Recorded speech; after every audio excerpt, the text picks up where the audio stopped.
Thank you, Arye. I appreciate very much your invitation.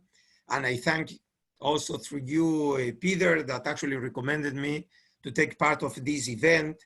So right now, I see I have about 45 minutes actually to present just a fascinating topic as the Dead Sea Scrolls. So let's start with the story of the scrolls, and actually the specific place we are going to speak about, and it's called Qumran. As you can see, Qumran is located on the northwestern shore of the Dead Sea, 40 kilometers east from Jerusalem. And even the Israelis, they don't know that the place Qumran, I mean the name Qumran, is a modern one. We know only this name from travelers' books from the 19th century on, not before. So if actually you see ancient maps of the land of Israel in Second Temple Judaism of the Greco-Roman times, and you see the name Qumran is an anachronism. So Qumran, it's a modern name. We suppose that the name Qumran comes from Arabic. Qamar in Arabic is moon, like Jericho in Hebrew, Yericho. Also, it means noon. So, so our story starts with a cave, Cave 1. Cave 1 is located 1 kilometer north to Qumran. And according to the story told many times by Bedouins, by the end of 46 or the summer of 47, they tell the story that when they got into the cave, this one that today, obviously, we call Cave 1, they discovered 10 jars like this one you see on the screen. They tell the story that 8 jars were empty. 1 jar was full with something that it looked like earth. And in a last one, they discovered 3 scrolls. And afterwards, they argue that in a second time that they got into the cave, they discovered 7 more caves. Usually, this long jar is called the scroll jar, but actually scholars, they argue that the small one was actually the jar in which the Bedouins discovered the scroll. Now, what we mean by these magical words, Dead Sea Scrolls, specifically the first 7 scrolls discovered by Bedouins. First, you have to know that just by chance, the first 7 scrolls happen to be the most well-preserved and most complete Dead Sea Scrolls ever discovered. So, out of the first 7 scrolls discovered by Bedouins, 2 were biblical manuscripts. By the way, even though we call them usually biblical scrolls, I have to stress the simple fact that we had no Bible in those years. The Bible became the Bible as we know it today only from the 1st century through the 3rd century CE. So in Second Temple times or the Greco-Roman times, the Bible as a Bible didn't exist, but the books existed as sacred books. So again, out of the first 7 scrolls discovered by Bedouin, 2 were biblical copies, and both copies of the same biblical book, the book of Isaiah, the great prophet of Israel.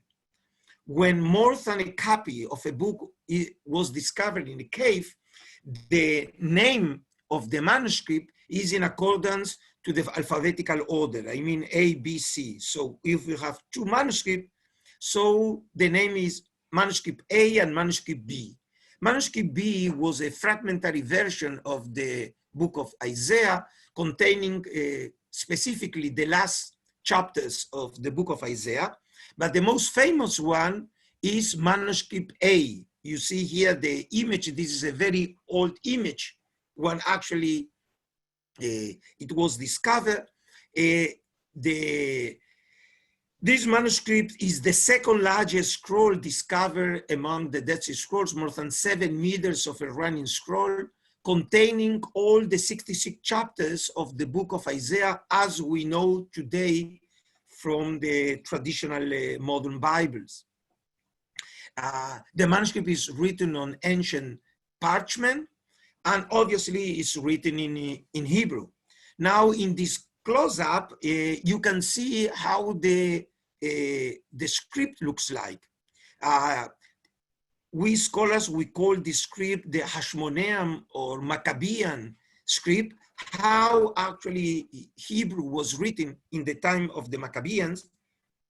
And there is a science called paleography, and thanks to paleography, at least in the first years of the research, scholars were able to date the manuscript. So this manuscript, thanks to the shape of the letters, this manuscript is dated to 120, 100 BCE. So the last third of 2nd century BCE. And if some of you, I suppose you read Hebrew, maybe you can read this word. You see, it's very clear, the writing. It's written here, Jerusalem, Yerushalayim. So you see, it looks at first a bit strange, the script, but once you are accustomed to the letters, immediately you are able to read these letters. So obviously the discovery of this manuscript had a tremendous impact on research, because before the discovery of this biblical manuscript by Bedouins, all the Hebrew biblical manuscript known before Qumran, they came from Middle Ages. Specifically, the most famous manuscript, the Leningrad or St. Petersburg Codex from the 11th century, and there may be one of the most famous one, the Aleppo Codex from the 10th century, written in the land of Israel in Tiberias, and by chance or not, also is part of my collection at the Shrine of the Book in Jerusalem. So it means that before the Dead Sea Scrolls, we had Middle Ages manuscript, and afterwards we have a manuscript 1,000 years older than the oldest before the discovery of the Dead Sea Scrolls. So in itself, it's an incredible contribution to scholarship. So I mentioned that the Bedouins discovered 7 manuscripts. 2 were biblical manuscripts. What else discovered the Bedouins? For example, this one. This one was called by the scholars the Genesis Apocryphon. It's a document. It's a work written in Aramaic, dated to 100 to 1st century BCE. But it's not the book of Genesis as we have in our modern Bibles. It's para-biblical literature. In other words, the anonymous writer, when he told the story we have of the patriarchs in the book of Genesis, actually he told these stories with some midrashic and additions that obviously we don't have in the Pentateuch, but actually were stories about the patriarchs that the Jews, they knew about them. So in a sense, it's a very incredible and important contribution to the history of interpretation of the scriptures. The manuscript, when it was discovered by the Bedouins, was in a very fragile situation. So therefore, the document we have in hands covers only a section of the book of Genesis from chapter 5 through chapter 15 of Genesis. What else discovered the Bedouins? So the Bedouins also discovered some manuscript, we call them a sectarian manuscript, like this one, the Pesher Habakkuk. Pesher is a new literary genre unknown before the discovery of the Dead Sea Scrolls. I remind you the book of Habakkuk. Habakkuk was a biblical prophet who lived in the land of Israel 2,600 years ago, before the destruction of the first temple by the Babylonians. But this is not the book of Habakkuk we have in our modern Bibles.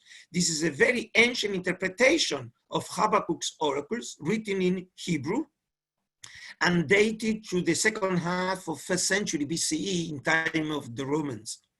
And we call this kind of material sectarian manuscript because on the basis of the theology, terminology, sociology of this manuscript is very it's very obvious that this manuscript was not produced by Jews for all Jews, but actually was produced by people who segregated themselves from mainstream Judaism, and they saw themselves as the chosen people of God or something like this. So what happened with this manuscript discovered by Bedouins? Obviously, the Bedouins had no idea about the tremendous significance this manuscript had. So after a couple of months, they decided to sell this manuscript to antiquarian dealers from Bethlehem in South Jerusalem. And on their side, they sold this manuscript to two different people. Three manuscripts were sold to Professor Eliezer Sukenik from the Hebrew University. He was a very famous archaeologist in those years. He was one of the founders of the Institute of Archaeology at the Hebrew University. And three of the scrolls he bought for the Hebrew University, and two of the scrolls he bought them on November 29, 47, exactly on the same days when the United Nations voted for the partition of the State of Israel. And obviously, Professor Sukenik, he was able to evaluate the tremendous impact and historical significance this manuscript had. Actually, he was the first in history who produced a first study of the scrolls published by the Hebrew University in 48. The other four scrolls were bought by this guy, the Metropolitan Athanasius Yeshua Samuel. Now, he was the head of the Syrian church in East Jerusalem. Obviously, he had no idea what he bought, but what is also incredible is how much he paid for this manuscript. Believe it or not, he paid a sum of money equivalent to $100 today. So obviously he made a wonderful deal, $25 for each scrolls. But in comparison to Professor Sukenik, he was unable to evaluate the significance of the scrolls. So actually he brought the scrolls to the American School of Oriental Research, ASOR, today is called the Albright Institute, located in Eastern Jerusalem. And there, Athanasius Samuel, he met this guy in the photo, John Trevor. John Trevor, in those years, in 48, he was the deputy director of the American School. He was a postdoc student from Yale University. And you can see here the Isaiah scroll. So try to figure out that he was able to roll and unroll a scroll written 2,000 years ago. And the Americans immediately, they recognized the tremendous significance this manuscript had. Some images of this manuscript were sent to the great American archaeologist, Professor Albright, then professor at Johns Hopkins University in Baltimore. And he coined this discovery the most important archaeological discovery of the century. So I remind you that in 48 broke out the Independence War. So the Americans advised the Metropolitan to take the scrolls out from the country, and that's what he did. By the end of 48, he smuggled the scrolls from Jerusalem through Beirut to the States. But once he realized that the manuscripts, they have such an important historical significance, then they decided to put them on sale. You remember he paid for the scrolls $100. Now he wanted $1 million. That's a wonderful deal. But how you put on sale the scrolls? So actually, Athanasius Samuel, he decided to put them on display in order to show people the manuscript. Even the Americans, they don't know that the first time the scrolls were on display at the Library of Congress in Washington, D.C., at the Oriental Studies in Chicago. And now I tell a personal story. Many years ago, I came as visiting scholar to Duke University in North Carolina.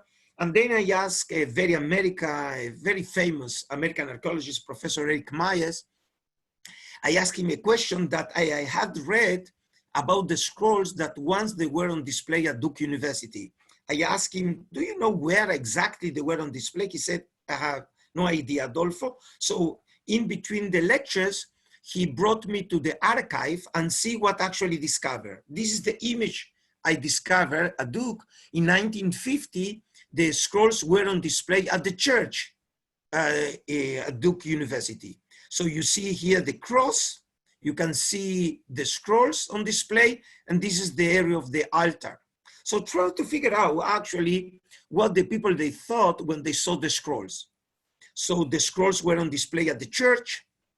The owner of the church, of the scrolls, is a priest, and the scrolls, they come from the time of Jesus.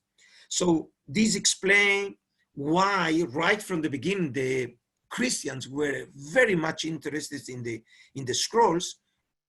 So, but however, Athanasius Samuel didn't succeed in selling the scrolls. So he decided to put them in a safe box for better times. And now we have to return to the land of Israel. After the Independence War, between 49 and 97,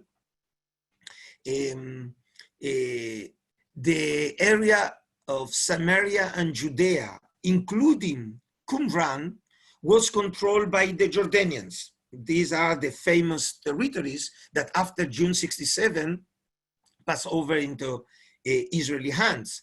But then between 49 and 67, the area was controlled by the Jordanians. So in time of the Jordanians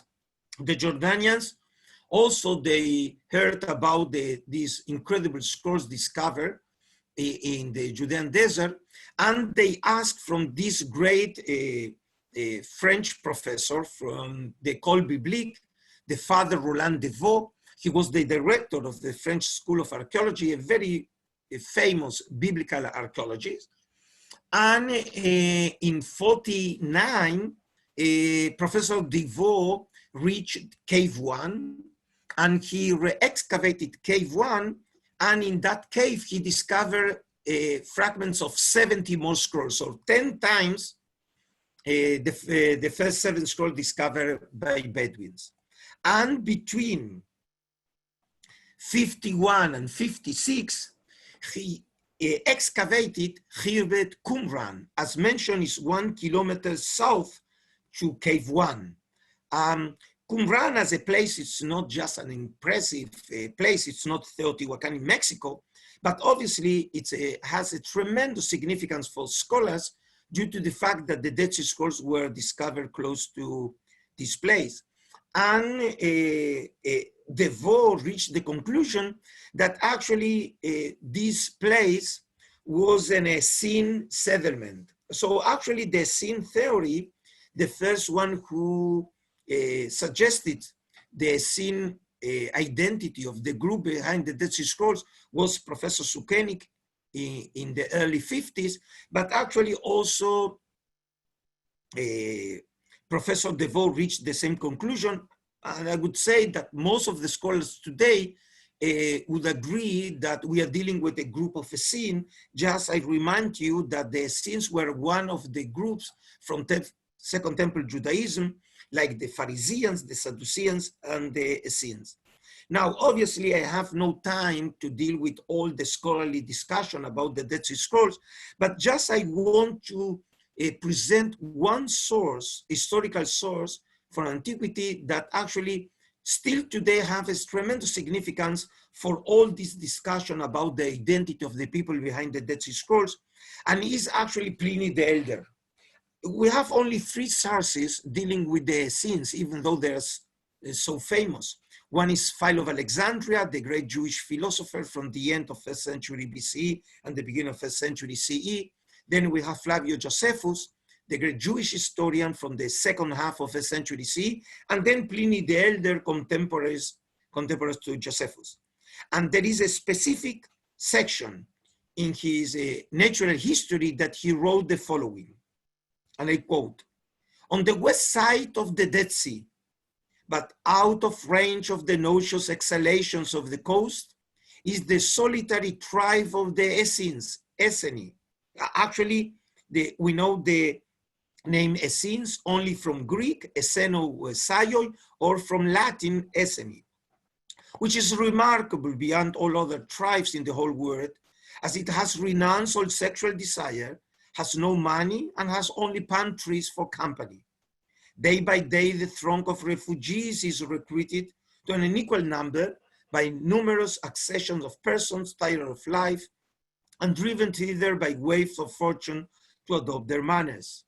Thus, through thousands of ages, incredible to relate, a race in which no one is born lives on forever. So prolific for their advantage is other men's wearings of life. So you see in the first section, he's dealing with the Essenes. And then afterwards, he says, lying below the Essenes, literally what is written is this, was formerly the town of En-Gedi.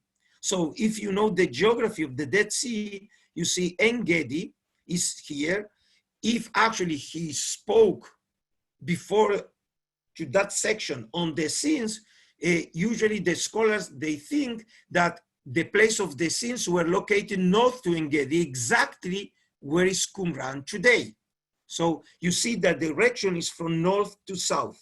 So now he says about En-Gedi second only to Jerusalem in the fertility of its land and its growth of palm trees, but now like Jerusalem, a heap of ashes. So here actually Pliny, or maybe the source he used, because to the best of our knowledge, Pliny the Elder, he never reached the land of Israel. Here he has a mistake. It's not Jerusalem, second only to Jerusalem, second only to Jericho, that was very famous because of its palm trees. Nevertheless, after having mentioned En-Gedi, he says, next comes Masada. You see Masada again, south to En-Gedi, a fortress on a rock itself also not far from the Dead Sea. And this is the limit of Judea. So this geographical source from an information provided by Pliny the Elder is agreed by scholars as seen as a very important contribution to all this discussion concerning the identity of the group. Now, I return to our story. So first, as mentioned, Professor DeVoe excavated Qumran, but also he reached the conclusion if there is such a rich cave with so many fragments, it could be that in some other case, because all the area of the Dead Sea is full with caves, it could be that also there are some other caves with documents. The problem was that actually the Bedouins, they reached the same conclusion, that in this sense started an undeclared race between Bedouins and archaeologists who is going to reach first the manuscript. So you can see here, you see Qumran, then you have here cave 1, cave 2, cave 11, cave 3. In a few moments, we are going to speak about cave 3. But just now, I want to put the focus on cave 4. You see, cave 4 is very close to the buildings. There is no way to reach the cave if you don't get through the buildings. Then you reach cave 4. Here you can see the entrance to cave 4. And why cave 4 is so important? Because only in these caves that actually was discovered by Bedouins, by the way, I put into brackets, the best caves were discovered by Bedouins, cave 1, cave 4, and cave 11. Only in cave 4, 15,000 fragments of manuscript were discovered. I repeat, not 15,000 manuscripts, 15,000 fragments of manuscript that once they were reconstructed, only from this cave, we have around 600 or a bit more than 600 manuscripts from this cave. What do we mean by fragments? For example, see this one. We have Aramaic fragments from the Book of Enoch. Book of Enoch is a very important work from Second Temple Judaism. Actually, before the Aramaic fragment discovered in Qumran, the complete version of the Book of Enoch is known in classical Ethiopic, in Ge'ez. And now we have the Aramaic fragments. We have some, one of the manuscript, it comes from the 3rd century BC, so it's very old work, and it's written in Aramaic. Most of the Dead Sea Scrolls are written in Hebrew, around 90% in Hebrew. We have a few, around 8% in Aramaic, and we have 1 through 3% in Greek, like this biblical scroll in Greek is a papyrus. Most of the Dead Sea Scrolls are written on animal skin, a sheep or cow or goat, but a few, around 20% on papyrus. You see the technical name of the manuscript. Papyrus is the material, 4 is the cave, Q, Qumran, 70 in Roman is the Septuagint version, the Greek version of the scriptures made by Jews in Alexandria between the 3rd through 1st century BC, and LEV is the abbreviation of Leviticus, Vaikra, the 3rd book of the book of Moses, manuscript A. And if you take a look at the manuscript itself, it's very famous because of its shape, because you see it looks like the modern state of Israel. And there is one manuscript. Obviously, I'm not going to get through all the manuscript, but there is only one that is very, very unique, this one, the Qumran scroll. These are 2 fragments of the same manuscript, are not 2 different manuscripts. It's one manuscript. And as it was found in cave 3, you see cave 3 is the farthest from Qumran, is the northest cave. And it took 3 years to the scholars to decide how to unroll this manuscript. So it was very clear that they are going to unroll the manuscript is going to be destroyed. So this manuscript was brought into Manchester University, and they decided to cut the Qumran scroll. So you see exactly the moment when they are cutting the manuscript into slices, and you see it's not written, it's engraved onto the copper, and the manuscript today is not in Israel, is in Jordan, in the Jordan Archaeological Museum in Amman. The manuscript is not just unique due to the material. It's written in Hebrew, but it's in a late Hebrew from the end of 1st century, beginning of 2nd century BCE. It's close to the Mishnaic Hebrew. And also it's incredible the content of the manuscript. This manuscript tells about 64 places in which treasures of gold and silver were buried in the Judean desert area. So, you know, it's a kind of Indiana Jones story. Now, finally, and this is the bottom line, between 47 and 56 in 11 caves in the area of Qumran, you see very close to the area of Qumran, more or less 25,000 fragments of manuscript were discovered, 25,000. And once they were reconstructed by scholars, we have more or less 1,000 manuscripts from 2,000 years ago. All this stuff, all this material in the hands, in Bedouins' hands and in archaeologists' hands were brought into the Rockefeller Museum in East Jerusalem. This museum was established by the British in time of the British Mandate in the 30s. And it was the most sophisticated museum in the land of Israel in those years. And now I want to show you a very unique short video. It's just 2 minutes about Qumran, the Vod, the Dead Sea Scrolls, and Rockefeller Museum. It has no sound, so it's not that in your computer you have a problem. It has no sound, but at least you see original images from the 50s, how all these people, they look like. Let's see.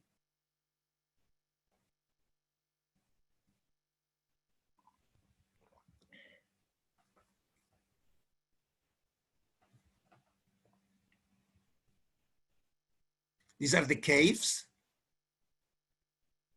the Dead Sea. You see Deveau. See how he's dressed, not as a traditional archaeologist.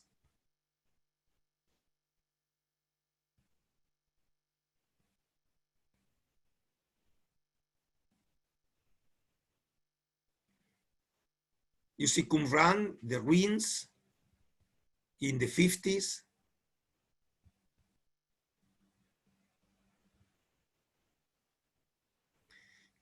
This is a mikveh, a ritual pool for purification. You have many in Qumran.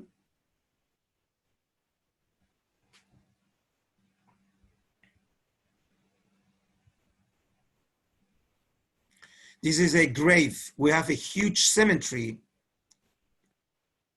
in Qumran.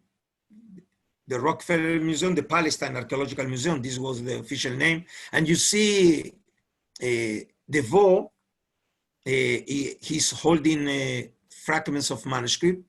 As you understand today, this is not the best way to preserve the manuscript. You don't show them the scrolls in such a way today, but they didn't know how to do it. This is one of the reconstructed jars. Many of them were discovered, but most of them broken jars.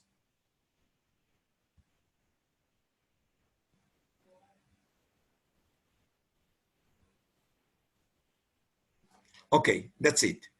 So, and then when all these materials were brought to the Rockefeller Museum, in the 50s, Professor Deveau nominated an international team with young scholars coming from the States, from England, from France, and from Germany, and they started working on the scrolls. This is a room that today doesn't exist anymore at the Rockefeller Museum. It was called the Scrollery. And you see the thousands of fragments are put on the table, and the scholars actually, they tried to put together all the pieces. One scholar called this discovery the largest jigsaw in the history of human mankind. Tried to figure out how difficult it was to put all the pieces together when actually many of the documents were unknown for the scholars. So which is the bottom line? The bottom line is, if we take a look at all the scrolls, we have three basic categories of manuscript. 25% are biblical scrolls, that in a few moments I am going to speak a bit more about that. 27%, what we call common Judaism scrolls. I mean books known by Jews in Second Temple times. Some of them were known by us before the discovery of the Dead Sea Scrolls, at least in translations. And also new books were discovered in Qumran. We have astrological material, magical, sapiential materials, eschatological materials, so a full range of ancient Jewish literature, and 37% of sectarian scrolls. As mentioned, these material are very significant if you want to identify the people behind the Dead Sea Scrolls. Now, you remember the scrolls I mentioned just by chance discovered by Bedouins? So actually, the first scrolls discovered by Bedouins, they represent exactly the same category. We discovered two biblical scrolls. The Genesis Apocryphon belongs to this category, the common Judaism scroll, and Pesher Habakkuk, the community rule, the war scroll, and Odayot scroll. All these four out of the first seven, they belong to this specific category. So just I want to speak 1-2 minutes on what we mean by biblical manuscript. Let's see what actually we mean by them. This is the full list of biblical manuscript. You see more than 200 manuscripts, but on one side, we don't have the book of Esther, and we don't have the book of Nehemiah, but in ancient times, the book of Nehemiah was part of the book of Ezra. And out of the book of Ezra, we have just 3 fragments. And then you see the most popular, on the other side, the most popular scrolls are the book of Psalms, 36 copies, the book of Deuteronomy, 30 copies, the book of Genesis, 20, and of the book of Isaiah, 21 copies. Now, this information is very significant because if you take a look at the biblical quotations in the New Testament, you see that exactly we have the same situation. We have that the three most popular books quoted in the New Testament are the book of Psalms, 23%, book of Isaiah, 20%, and the book of Deuteronomy, 40%. So in this sense, what we have in the New Testament doesn't reflect late developments made by late Christian scribes, but actually it's a very old Jewish tradition that is reflected in the Dead Sea Scrolls. That exactly we have these three major books. But see what happened. You remember that we left scrolls in the States. So now we return to 54, and what did Athanasius Samuel? He put an ad on the Wall Street Journal, June the 1st, 54, the 4 Dead Sea Scrolls.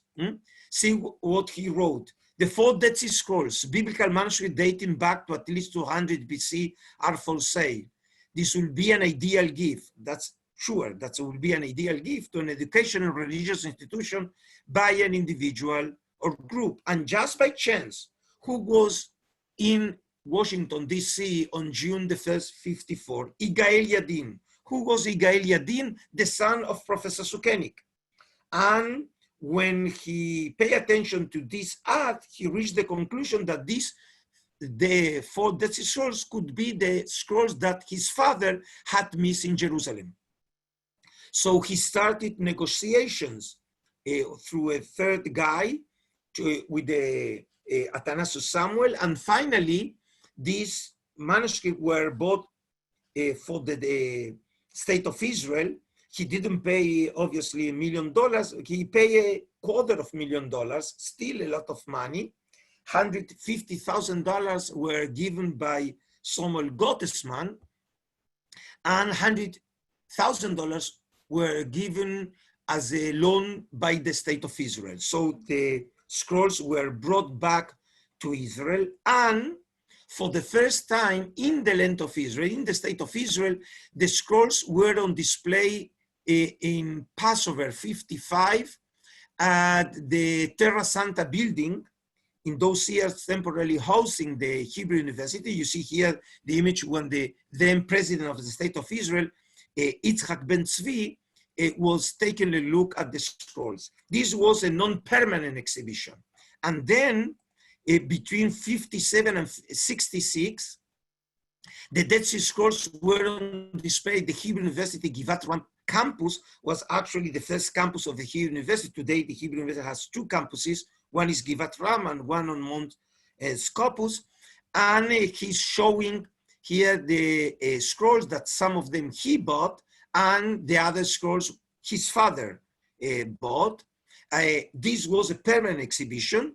And then only in the 60s was decided to build my institution, the Sharon of the Book, 2 American architects. One actually born American architects, Armand Bartos from New York, and in the 50s,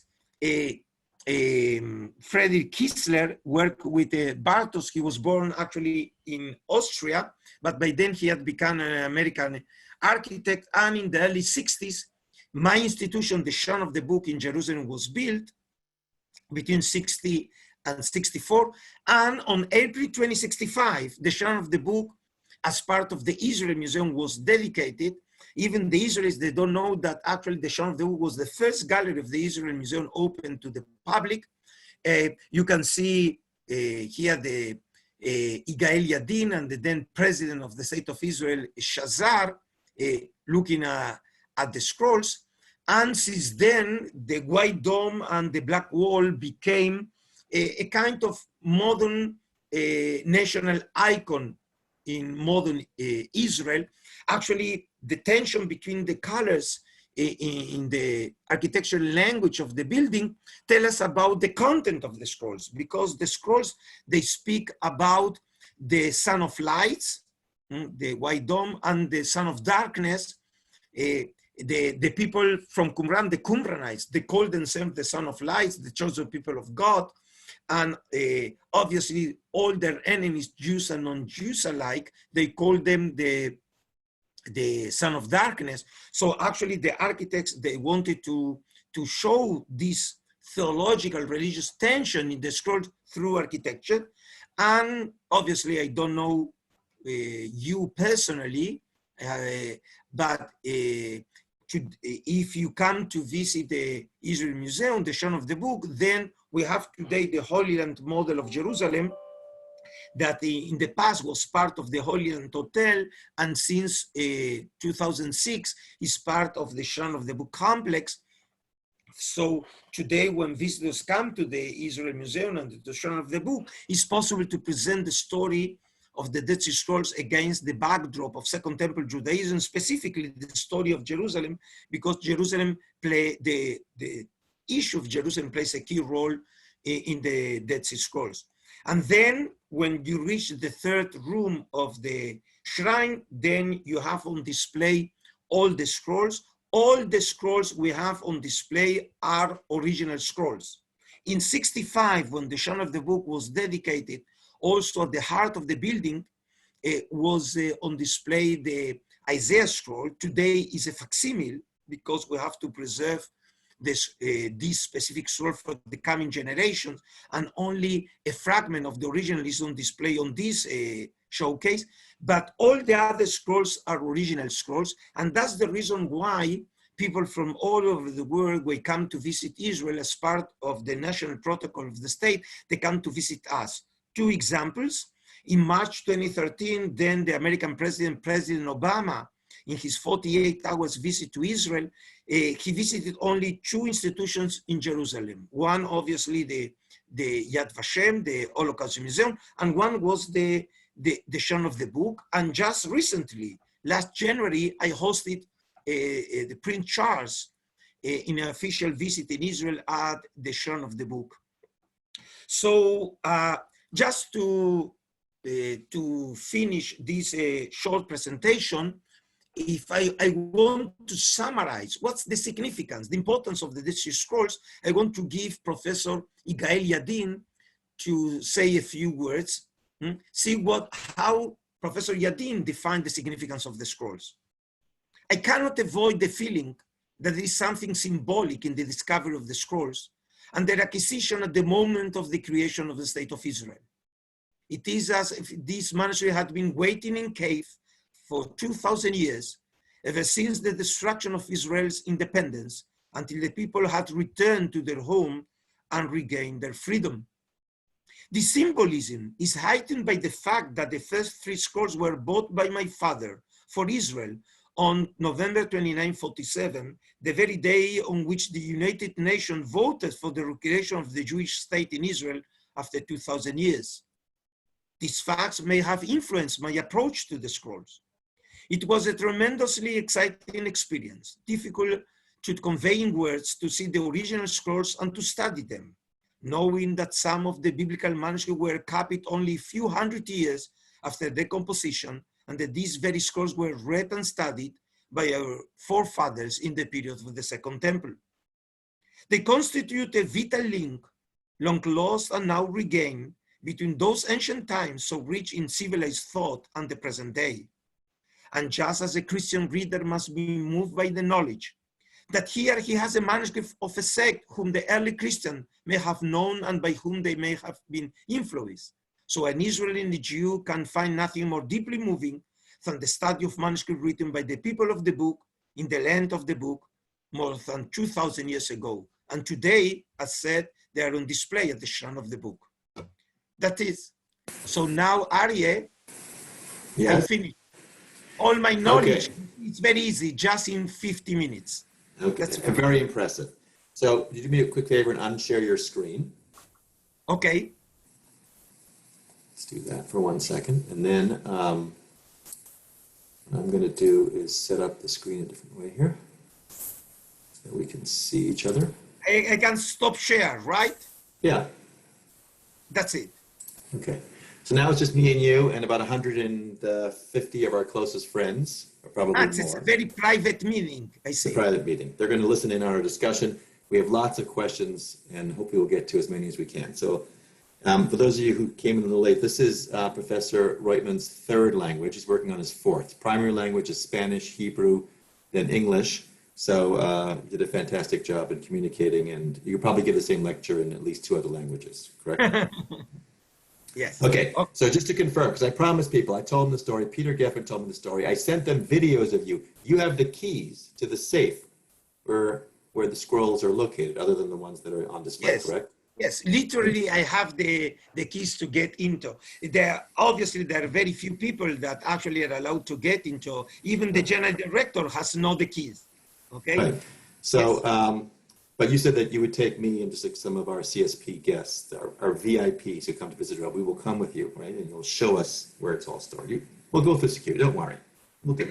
Those of you coming to Israel with us know that we were supposed to go this October, and one of the options was to meet at the Shrine of the Book with Dr. Roitman. So if you come with us a year from now, you'll get that opportunity, hopefully, as well. So you have the keys. How often do you go in to kind of check out what's going on with the scrolls? All the time, actually, we have to see what's the situation. Also, we are setting up a new lab for the scrolls. So, many times a day, I have to get into the safe room. Yeah. Okay.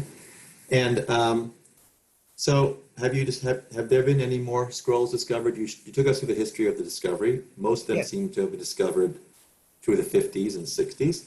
But there are lots of caves. The area, I assume, is still being explored. So are there any recent fragments or scrolls that have been found? And are people still looking for them?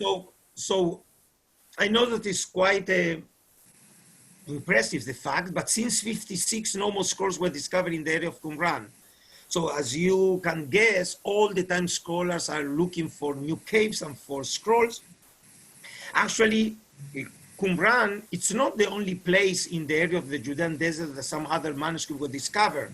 North of Qumran, for example, in Wadi Dalia, south of Samaria, or south to Qumran, for example, in Wadi Murabat, Nahal Hever, in Masata, also scrolls were discovered. But Qumran, it's unique. So since 56, no scrolls were discovered in the area. Okay. And but I understand that pieces of the scrolls are still being sold, maybe, and that we have a museum in Washington, D.C. called the Bible Museum, which had acquired some pieces, and there was a recent item in the news about those fragments. Can you tell us about what's going on with other fragments of the scrolls and that particular story? Yes, what happened is since 2002, some Dead Sea Scrolls fragments appeared in the black market of antiquities, and some institutions, many of them American institutions, they bought these fragments, and many of them by Stephen Green's foundation, that actually they set up the Museum of the Bible 3 blocks from the Congress in Washington, D.C. And if I remember well, I think they put on display 7 fragments. And some scholars, they raise questions about the originality of these scrolls. As you can guess, before acquiring this manuscript, they took advice with scholars. And they recommended to buy these scrolls. Did you get to see them? No. That one, no. Okay, I saw other ones. So actually, what happened is some samples of these fragments were sent to Berlin, to the BAM Institute. The BAM Institute is the Federal Institute of Material Culture in Germany. And one of the leading scholars in this field, Professor Iro Rabin, made the research specifically on the ink. And then they reached the conclusion that the ink used for writing the scrolls had modern components. So they composed the chemical components of the ink it was very clear that it are fake. And then afterwards, the research of all the fragments was done, and all of them are fake. So I recommend the participants, if someone offers you scrolls, don't buy. Okay. So for CSP purposes, please don't donate pieces of the Dead Sea Scrolls to us for sale. Another story in the news that's very recent was the use of DNA to discover heretofore unknown text on pieces of scrolls. Can you tell us about that story and what's going on there? Yes, actually, the technique in itself, it's not new. Actually, it was developed a couple of years ago. But in this case, what they did, a group of scholars, including Professor Noam Mizrahi, then professor at the Tel Aviv University, they took samples of, I think, 37 fragments of scrolls owned by the Israel Antiquities Authorities, and they tried to answer some question using the DNA of these fragments. One of the significant examples is they took samples of one document called Song of a Sabbath Sacrifice. We have 10 different manuscripts of this work, 9 from Qumran and 1 from Masada. And one in the 60s, Professor Yadin excavated Masada and discovered this manuscript. He reached the conclusion that this manuscript also should have been brought from Qumran, because 9 we have in Qumran. So he assumed that one of the members from Qumran, or maybe more others, they fled from Qumran, they came into Masada, and they brought with them the manuscript. And now, after the DNA research, they reached the conclusion that the DNA from this specific document from Masada is different from the 9 others from Qumran. So then the conclusion, it means that it was not brought from Qumran, it was brought from somewhere else. So in this sense, this new technique helped scholars actually to maybe suggest new answers to old questions using new technologies. Thank you. Also, there was in the news recently about using some kind of, I don't know if it's infrared technology, but they had fragments which apparently had nothing on them, but they were able to then find that actually something is on there, something is written. So can you tell us what they found written? It's not infrared, it's called multispectral imaging. So it's a new technique. It's a very sophisticated one, but exactly what you said. Using today new photographic techniques, it's possible to recover some traits of leathers that disappear after thousands of years. And using this technology, it's possible to recover some leathers that once you recover them, you can reconstruct a word or something, you can fill in the gaps. Yes. So that was in the news. So 25,000 fragments and 1,000 manuscripts that you now have, how much of it is in English so people can read it? And and where can they find it? Okay, today all the non-biblical materials were translated into English. You have many good English edition, one by Geza Vermes. Geza Vermes was a very famous professor at Oxford University. Well, actually was the first guy in 51 who wrote the first PhD dissertation on the Dead Sea Scrolls was Geza Vermes. He was originally a Jew, then he converted into Catholic, and then he returned to Judaism. So Geza Vermes translation, it's well done. Also Professor Garcia Martinez. So you have many options. I assume there's an online version. Maybe I can find it with your help and we can share it with that group. Right. We talked briefly again in the chat before, but how long have you been the curator of the Dead Sea Scrolls? 25 years. And what did you do before that? How did you become the curator of the Dead Sea Scrolls? No, by 03, by 93, I had finished my PhD at the Hebrew University, and by then my dream was to become a professor at the Hebrew University. Obviously, in Jewish studies is the best university in the world, so I wanted to become a professor at the Hebrew University. And by then also I was working for the Department of Jewish Education at the WZO. And just one day, a regular day, I got a call from one of the judges of my PhD telling me that they're looking for a new curator because the first curator, Magen Broshi, who was Professor Yadin's student, he was retiring. And he said, if his suggestion, why not to apply for the job? I said, me? I have no idea what does it mean to work at the museum. I studied archaeology. I'm not an archaeologist. And my expertise, my PhD was in Apocrypha literature, not in Dead Sea Scrolls. So I said, why me? He said, why not? Okay? So I went to the museum. I met the very famous chief curator, Professor a professor in numismatic, Professor Meshorer, and he said exactly what I told you. I have no expertise in museology, no expertise in archaeology, and no expertise in the Dead Sea Scrolls. He said, okay. So, he said, okay, so we'll see what happened. That was July 94. In September, I got a call from the museum that I got a position. And since November 94, I am serving as the curator of the scrolls and director of the Shrine of the Book.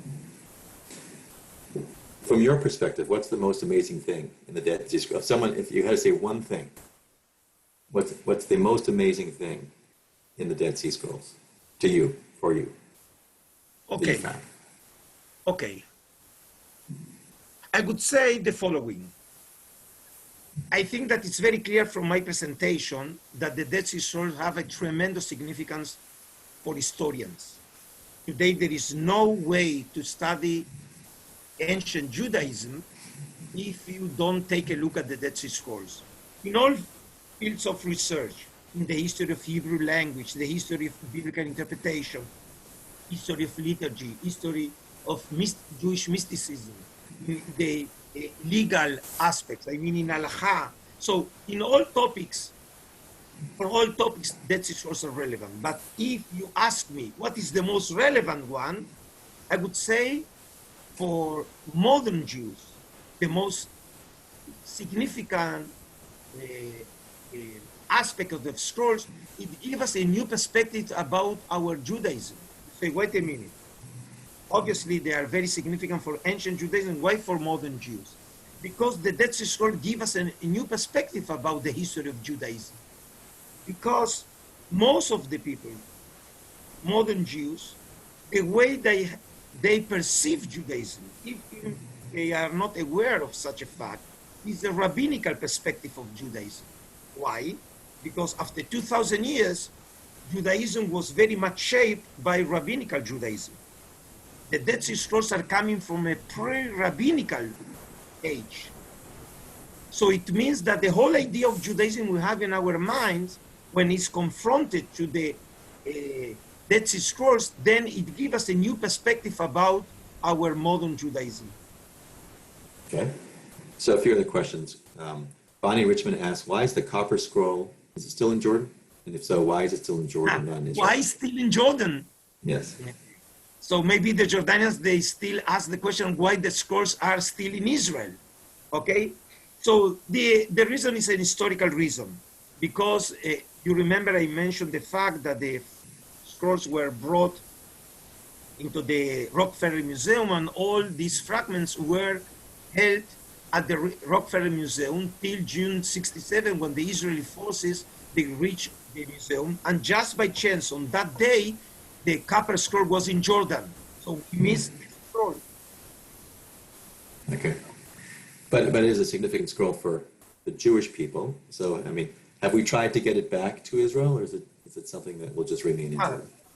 Obviously, there is no chance, okay? And as you can guess, also this aspect, the political aspect, it's a very sensitive issue in the Dead Sea Scrolls world, because obviously different groups, they argue that they are the owners of the scrolls, even though most, more than 96% of all the scrolls in the world are in the state of Israel, held by two institutions. My institution, the Shan of the Book, we hold 8 scrolls, but my 8 scrolls are the largest and most well-preserved scroll ever discovered. And all the other, about 25,000 fragments, are held by the Israel Antiquities Authorities. Okay. Cantor David Reinwald asks, he read that there's a difference in the text of the priestly benediction, the priestly blessing in the scrolls as compared to the one that we have in the standard Torah text. Is that true? And if so, what is the difference? So I think you have a reference. You know, I don't remember exactly the fragment, if there is such a fragment. However, I remind you that there is a priestly benediction, small scroll, but not from the Dead Sea Scrolls, but from Ketef Ben Hinnom, discovered in Jerusalem in the 90s by Professor Gabi Barkai, that is on display at the Israel Museum, written on silver plates. And this the version of the priestly benediction is shorter than the large one that we have in the Book of Numbers in the Pentateuch. Okay, so it was a different discovery. Uri Elzer, longtime friend and former member of our community who left us to move to Northern California. Boo on Uri, but he's here. Asks, it kind of relates to my question, but in a different way. What's the most surprising or controversial, previously unknown material that you found that has been found in Dead Sea Scrolls? I wouldn't say the most controversial. You know, one of the topics that most people actually ask about the scrolls is about the biblical versions. I mean, the idea of the biblical text we have in mind is the canonical version of the text. So, in other words, when you get to the synagogue, and it doesn't matter if you get into the synagogue in LA, in New York, in Brazil, in Israel, in Tokyo, you don't ask from which specific version of the Torah you are reading. There is only one, right? That's not the situation in the scrolls. In the scrolls, we have different versions of a text, sometimes with very insignificant differences with the Masoretic version, I mean the version we have today, but in other cases, we have significant and different versions, and in this sense, for many people, this is a very shocking fact. I guess we will have to wait for exactly what the differences are for a future program with Dr. Roitman. We will go through these in a more detailed way. But this is a full seminar. Right. Okay. Well, we'll see. If people will email me if they want to do that, then we will do it. A few last questions. Jody Redred asks. It's much easier through Zoom. Okay. Jody Redred asks, please explain how the new method of preserving the scrolls is better than that which helped preserve them for over 2,000 years. Well, they weren't preserved really well for 2,000 years, but yes. So I guess let me rephrase it. What do you do now to preserve the scrolls, and also about protections in general, the Shrine of the Book? How do you protect what's in there? So two different questions, I guess. So in general terms, as you can guess, the Shrine of the Book